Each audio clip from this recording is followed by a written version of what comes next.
Уважаеми сестри и братя и скъпи приятели, от сърце съм благодарен на Господа, че имаме тази величествена благодат, която Господ предостави на нашето разположение. От тази вечер ние ще имаме тази привилегия да разглеждаме най-величествената книга на Свещеното писание Апокалипсиса. Това е една от най-ценните книги, които Господ предоставя на нашето внимание. В нея ние откриваме битието, създаването на нашата планета, грехопадението и с последната книга Откровението ние откриваме изкуплението на човечеството и падналата човешка раса. Няколко беседи, и то не малко, ние ще отделим за тази книга, която ще разгледаме стих по стих. Така че нека да бъдем внимателни и редовни, за да хванем същността на истините, които Господ ще предостави на наше разположение от тази вечер. Като уводен стих искам да отворим в книгата на Псалмите, глава 66, стих 18. Нека да открием какво ни казва този начален стих като увод на започването на разглеждането на тази книга. Казах 68 глава, стих 18 чета. Ти възлезе на високо, плени плен, прие в дар хора, дори непокорните, така че Господ Бог да обитава между тях. Уважаеми сестри и братя, ти възлезе на високо, плени плен и прие в дар хора. Ние сме Божие творение. Ние сме Божие създание. Синове и дъщери на Всевишния. Той е наш Създател и наш небесен баща. Той не приема винаги, когато ние се доверим на Него и предоставяме себе си на Него, защото ние сме Негови. Библията със своите 66 боговдъхновени книги и особено книгата Откровение е един прекрасен дар, даден от небето на човеците. Един голям проблем за човечеството е бъдещето. От Адама та до днес ние се интересуваме какво ще стане утре и най-вече кога живота ще стане по-добър. Мечтаем като че ли всеки ден да стане нещо ново, по-добро и по-хубаво, но ние не се съобразяваме с пророчествата на Свещеното писание и за това се оставаме само с мечтите. Има един, който може да ни отговори на този въпрос. В книгата на пророк Исаия, глава 45, стих 11, четем боговдъхновените думи на великият пророк Исаия. Така казва Господ, Светият Израилев и Неговият Създател. Питайте ме за бъдещето. Поверете ми синовете ми и делото на ръцете ми. Чуваме ли думите на нашия Създател и Спасител? Това бъдеще е открито в единствената по рода си книга в Библията. Това е Откровението. Тази книга е апогея на библейското пророческо слово. Тази книга е единствената книга, дадена от Исуса след Неговото възкресение, след Неговото възнесение и прославяне в небето. Това е една вест от възкръсналия Спасител до Неговата църква. Освен всичко това, Откровението е сигурен компас, чиято помощ Божите чада се ориентират сред развълнуваното житейско море, за да избегнат подводните скали и намерят истинският мир на брега на вечността. И сега постепенно ние ще минем към същността на книгата Откровение. Нека да си отворим Библиите, евентуално ако ги носим, и добре е да проследим всичко това, което ще прочетем. В глава 1 искам да прочета 1 стих, 2 и 9 стих. Откровението на Исус Христос, което му даде Бог, за да покаже на слугите си онова, което скоро трябва да стане, и изпрати и го извести чрез ангела си на своя слуга Йоан, който засвидетелства Божието Слово и свидетелството на Исуса Христа и всичко, което е видял. Аз, Йоан, ваш брат и участник, заедно с вас в скръбта и в царството и в търпението, в името на Исуса Христа, бях на острова наречен Патмос, заради Божието Слово и свидетелството на Исуса. Йоан нарича себе си просто Йоан или ваш брат.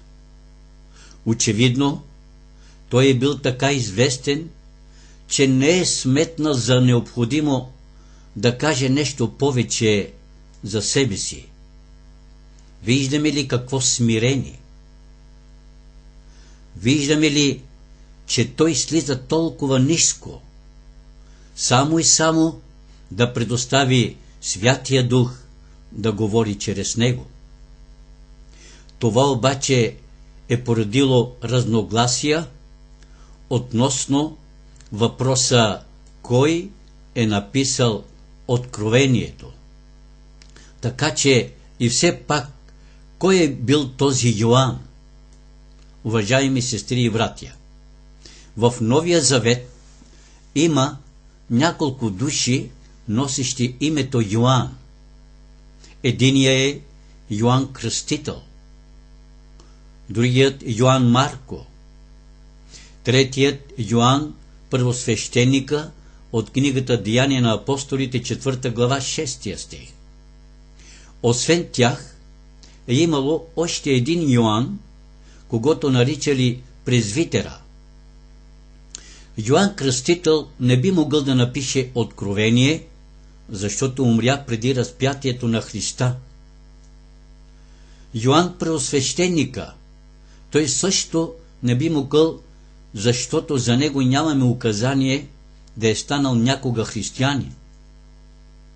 Йоан Марко, малко вероятно е той да е писателят, защото стилът на неговото Евангелие твърде много се отличава от стила на Откровението. Освен това, нямаме никакви указания от ранната църква, че някой е свързвал Йоан Марко с написването на Откровението. Явно остава Йоан, синът на Заведей, да е истинският писател на книгата. Има ли исторически доказателства? Разбира се. Например, Ирини, това е ученик на Поликарп, който от своя страна бил ученик на Йоан, декларира за Откровението. Защото то бе видяно не дълго от тогава, а почти в наши дни и към края на Домициановото царуване срещу ересите. Също мъченикът Юстиян ражда се около времето на написването на самото откровение. Също пише, че откровението е написано от апостол Йоан, ученика на Исуса Христа. Тертулиан също между 160 и 240 година също доказва точно тези данни, за които цитирах досега. Климен Александрийски, починали 220 година, също доказва за авторитета и написването на откровението от апостол Йоан. Всички тези данни ни дават повод да смятаме, че откровението е написано от апостол Йоан около 96 година.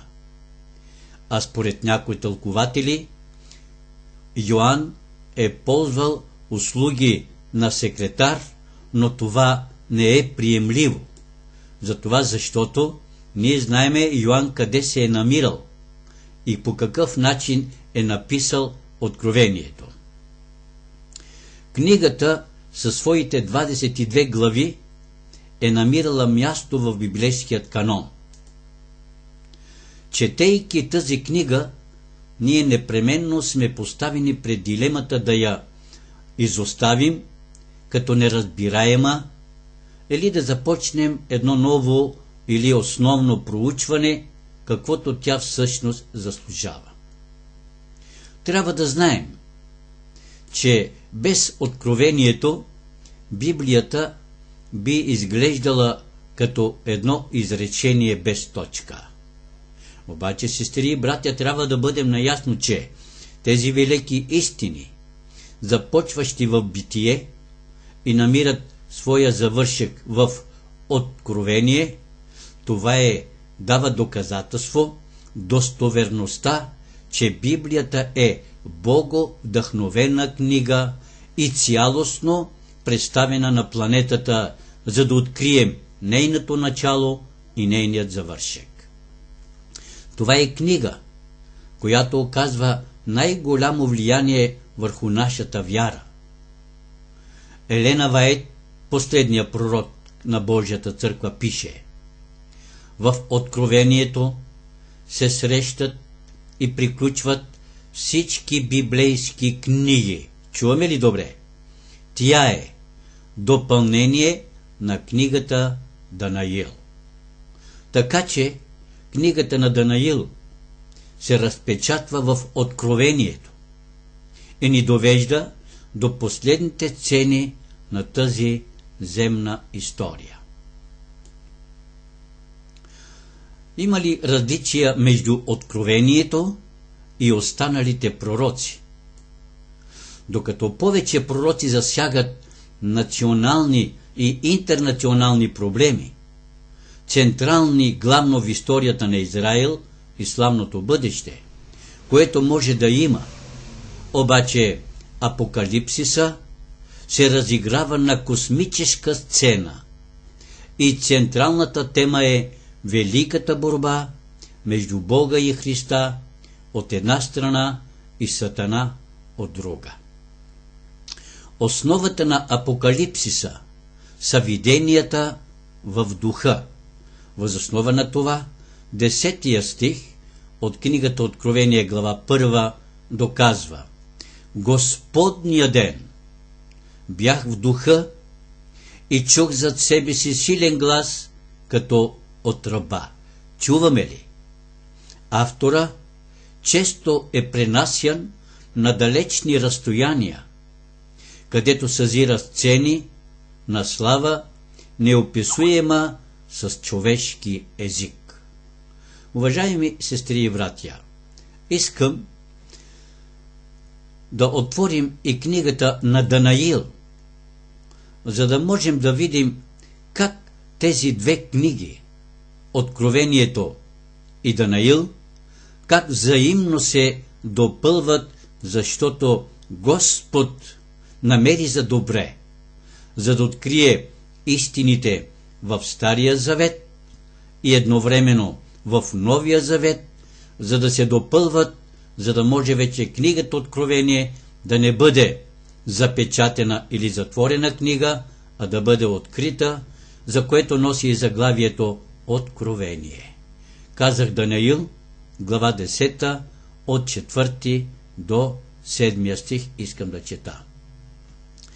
И на 24-тия ден от първият месец бях на брега на голямата река, която е Тигър, и повдигнах очите си и видях, и ето един мъж, облечен в лен, а кръстът му опасан с чисто злато от Тофаз.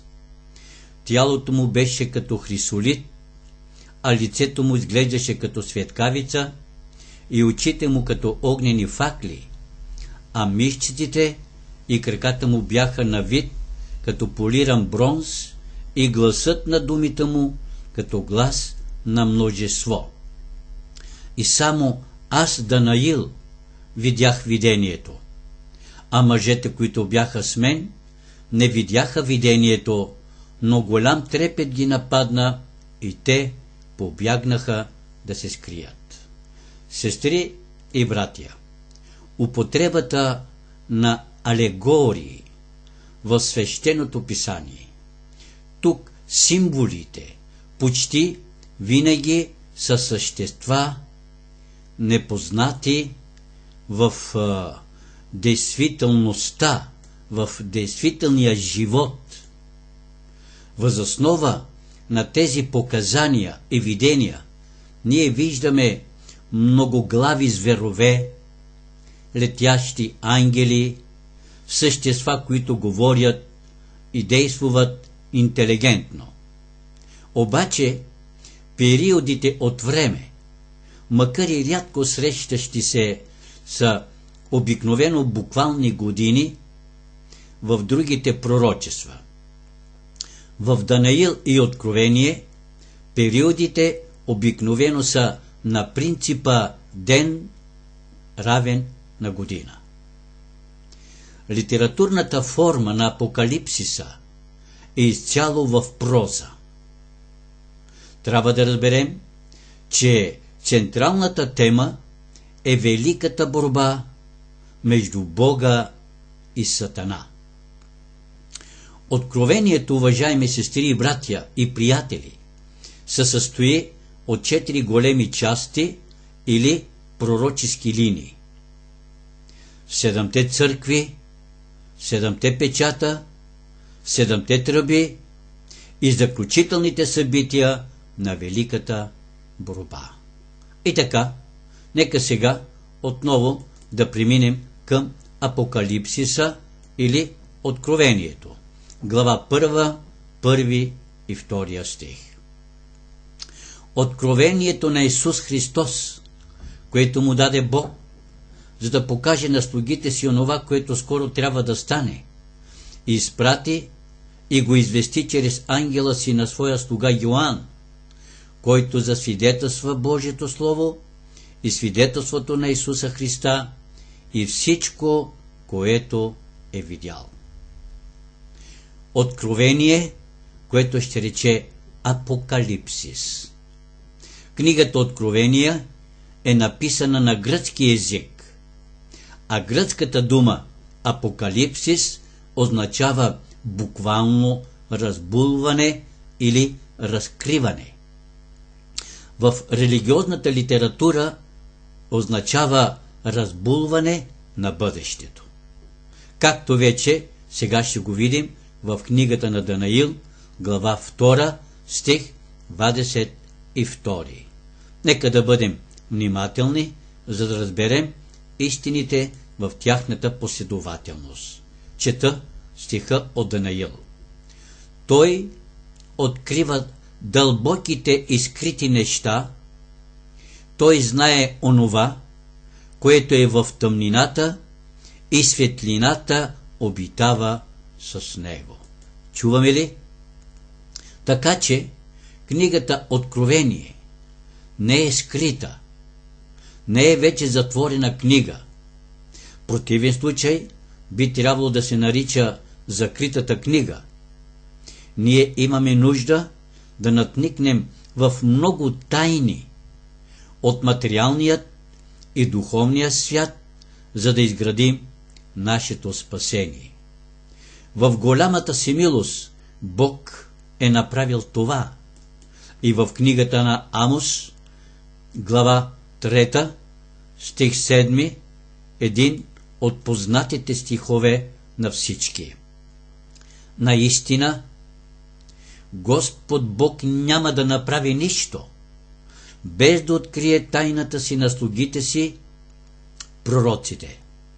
Така че, сестри и братя, на Исуса Христа, именно нашия Спасител, Господ Исус Христос, който е авторът на книгата Откровение, можем цялостно да се доверим, защото това е Негово писмо, предадено на нашата планета. Чрез даването на тази книга Исус изпълни своето обещание.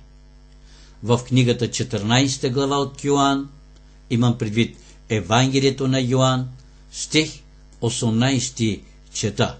Нека да чуем думите на евангелиста. 14 глава, казах 18 стих. Няма да ви оставя сираци, ще дойда при вас. Също евангелистът Матей в глава 28, стих 20, цитира подобни истини, за които сега ще ги чуем. Като ги учите, да пазят всичко, което съм ви заповядал. И ето аз съм с вас при всичките дни до свършека на века. Стария завет открива Исуса като този, който има да дойде. Евангелията разкриват Неговият земен път, Неговата служба, страдания, смъртта, възкресението, възнесението и прославянето Му в небето.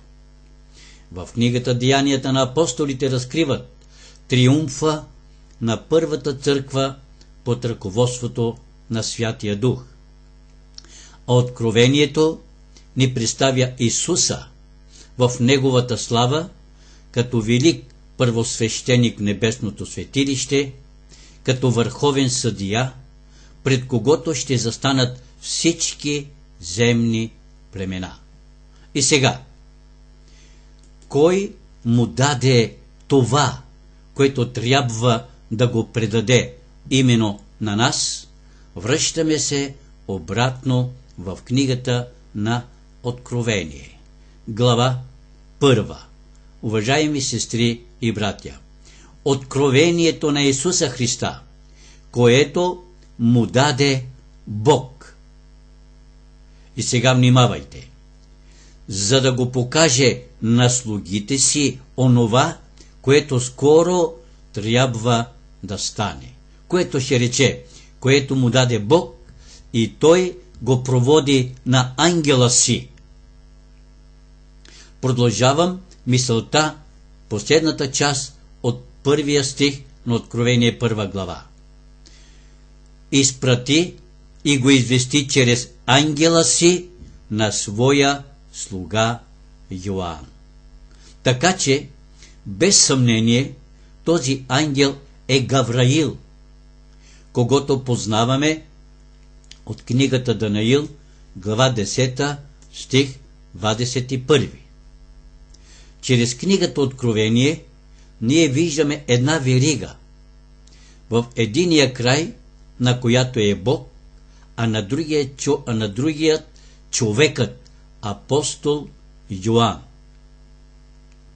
Каква е целта на книгата?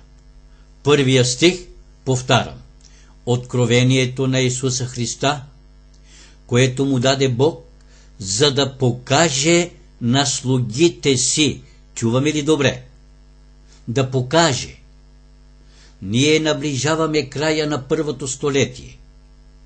Ерусалим и храмът вече повече от 20 години бяха разрушени. Апостолите бяха избити мъченически. Оставаше само Йоан. Жестокият Рим се беше хвърлил в страшно и зверско гонение на християните. Това бе бурна епоха за църквата на Христа. Малкото стадо като че ли бе оставено беззащитно. В тази критична епоха, когато и последният жив апостол щеше да бъде смълчан, Исус разкри онова, което имаше да стане според първия стих. Разкри го с поразяващи подробности до неговият триумфален завършек. Йоан бе видял Исуса на кръста. Сега отново го вижда в 19 глава в книгата на Откровението като цар на царете и Господ на господарите. Един пример, който искам да подчертая за онази забележителна личност Абрахам Линколн. Това е човекът, който прокламира свободата на робите в Америка. Това обаче предизвиква недоволство. Пламова гражданска война, която донесе много страдания на народа. Линкълн успя да потуши недоволството.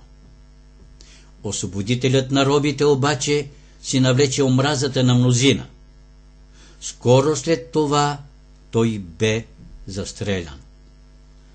Убийцът извикал: отмъстих за юга. Уважаеми сестри и братя, когато процесията с тленните останки на Линкълн се движала бавно по улиците на града, дошъл хиляди народ да го изпрати. Между тях имало много негри. Една черна майка дигнала момченцето си нависоко и казала: погледни и запомни, той умря за тебе. Сестри и братя, Откровението ни говори за великият освободител на човешката раса.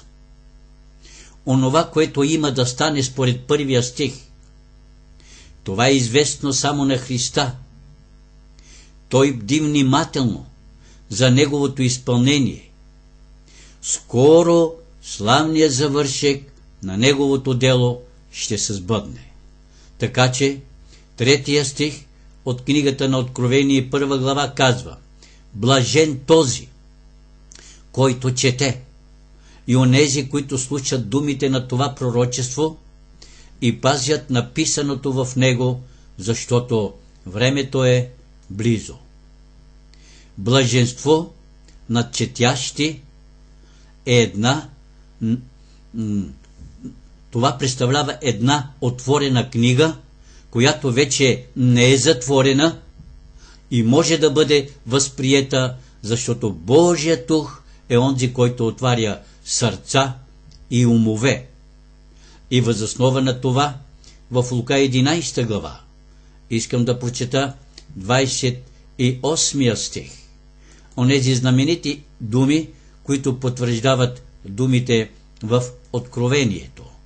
Да чуем какво ни казва Господ там чрез тях.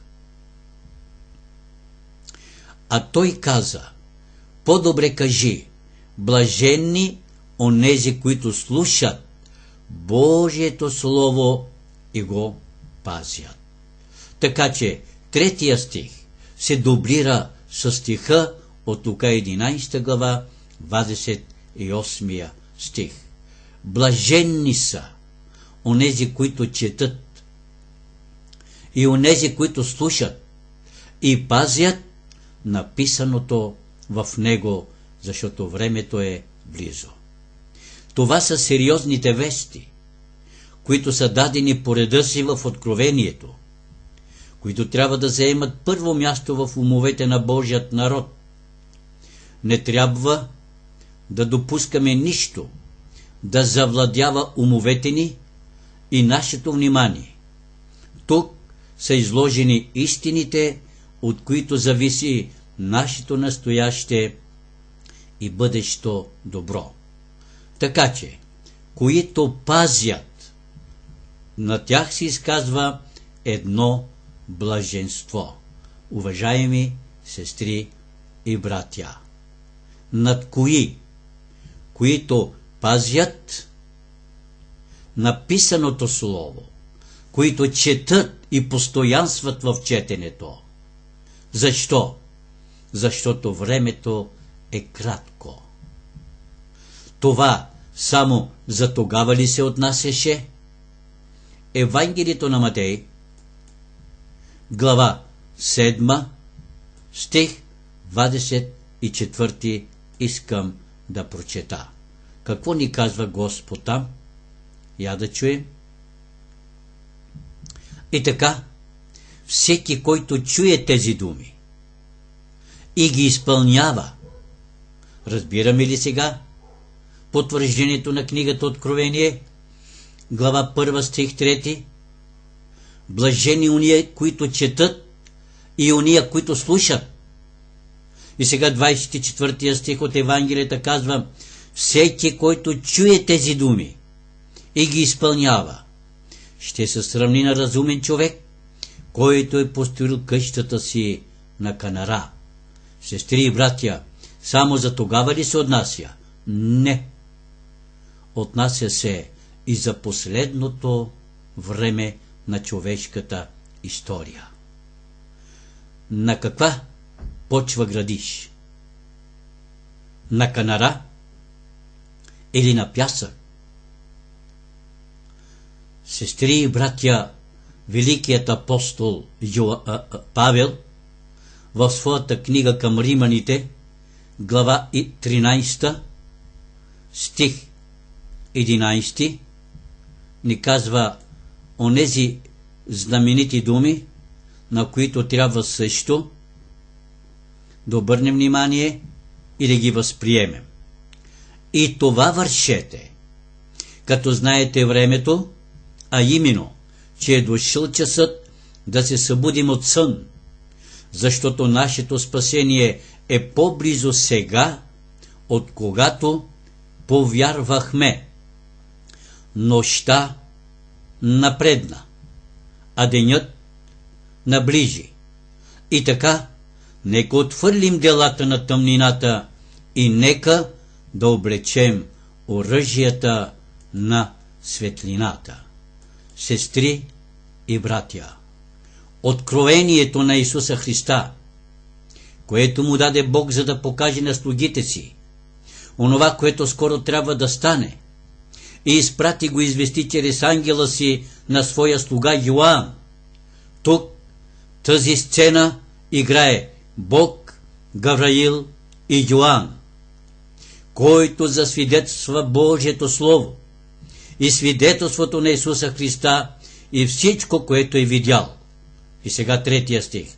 Блажен този, който чете, и онези, които слушат думите на това пророчество и пазят написаното в него, защото времето е близо. Наистина, времето е близо. Скъпи сестри и братя, вярваме ли, че живеем пред прага на вечността? Разбираме ли, че се намираме пред прага на великите пророчества, които предсказват второто пришествие? Блажен, който чете и който пази написаното слово, защото времето е близо. Така започва книгата Откровение. Последният стих, с който искам да приключа, се намира в Евангелието на Йоан, глава 5, стих 39. Какво ни казва Йоан? Вие изследвате писанията, защото мислите, че в тях имате вечен живот, и те са, които свидетелствуват за мене. Чуваме ли? Те са, които свидетелстват за мене. Великите истини на свещеното писание, Те свидетелствуват за Исуса Христа. Те свидетелствуват за Неговото съществуване.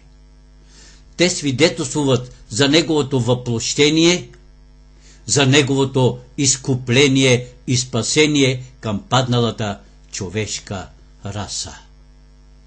Желаеш ли да получиш това блаженство, това щастие? Ако да, блаженни, които четат. И за неграмотните казва, които слушат. И като обобщено, и които пазят написаното в него, защото времето е към своят край. От този момент нататък, в последователност, ние ще разглеждаме книгата Апокалипсиса и Откровение. Ако има благодат, нека да бъдем редовни, за да видим какво ще ни каже тази открита книга за настоящето, миналото и бъдещето. Бог да не благослови в това. Е голямото ми желание с ентусиазъм да застанем и да чуем великите благодатни истини на спасение, които е голямото ми желание да докосна сърцата на всички слушатели, за да ги предадем на Господа нашите сърца, за да може да влее в тях Святия Дух и да се приготвим за най-великото световно библейско пророчество, второто пришествие. Бог да благослови всички присъстващи, желанието ми. Амин. Сега ще се помолим. Господи, благодаря Ти за тези истини. Благослови ги, за да хванат място в сърцата ни. Сега открихме и разбираме, че Ти предостави тази книга, Твоето Слово, на наше разположение, която книга вече не е затворена, а отворена, с такава цел за да разберем истините и да се приготвим за Твоето пришествие. Помоли, Татко, цялостно да ги приемем чрез силата на Духа, защото тези истини ние знаем, че са Твои, и помоли да се доверим на тях и да направим необходимата реформа и решение да ги приемем, за да се спасим. Благослови не, Татко, в решенията си да Те последваме цялостно и безрезервно. Посмяхме да се помолим в Твое име, Исусе, чрез Голгота посмях да се помоля. Амин.